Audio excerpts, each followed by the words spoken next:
முனிஷ்காந்த் வாழ்க்கையில் இப்படி ஒரு கஷ்டமா? ரஜினிகாந்த், விஜயகாந்த் உள்ளிட்ட காந்த் நடிகர்கள் மாதிரி தானும் சினிமாவுல பெரிய ஹீரோவாகணும்னு தன்னோட பெயரை முனிஷ்காந்த்னு மாத்தி வச்சிருக்காரு ராமதாஸ்.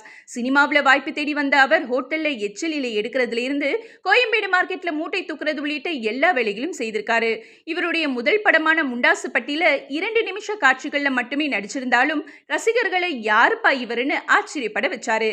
அதைத் தொடர்ந்து மரகத நாணயம், ராட்சசன், மாநகரம், ஜென்ம நட்சத்திரம், பெருசு, பெட்டமாக்ஸ், பேட்ட உள்ளிட்ட 100க்கும் மேற்பட்ட படங்கள்ல நடிச்சிருக்காரு. காமெடியன்கள் ஹீரோக்கள் ஆகிற காலகட்டத்தில் நாம இருக்கிறதால முதல் முறையா மிடில் கிளாஸ் அப்படிங்கிற படத்துல ஹீரோவா நடிச்சிருக்காரு முனிஷ்காந்த். அவருக்கு சென்னை 28 ஹீரோயின் விஜயலட்சுமி ஜோடியா நடிச்சிருக்காங்க. இந்த நிலையில ஒரு இன்டர்வியூல முனிஷ்காந்த் தான் பட்ட கஷ்டத்தை பத்தி கண்ணீரோட ஷேர் பண்ணாரு. அவர் பேசும்போது, வத்தலகுண்டு பக்கத்துல இருக்கிற நெலக்கோட்டை தான் என்னோட சொந்த ஊரு. சினிமாவில் நடிக்க வர்றதுக்கு முன்ன கோயம்புத்தூர், மலேசியான்னு நாய்ப்படாத பாடுபட்டிருக்கேன்.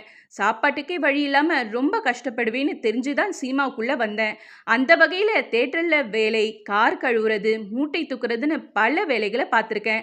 4 நாட்கள் நடிக்கணும்னா அவங்க சொல்ற எல்லா வேலைகளையும் செய்திருக்கேன்னு எந்த ஈகோவும் இல்லாம ஷேர் பண்ணாரு முனிஷ்காந்த்.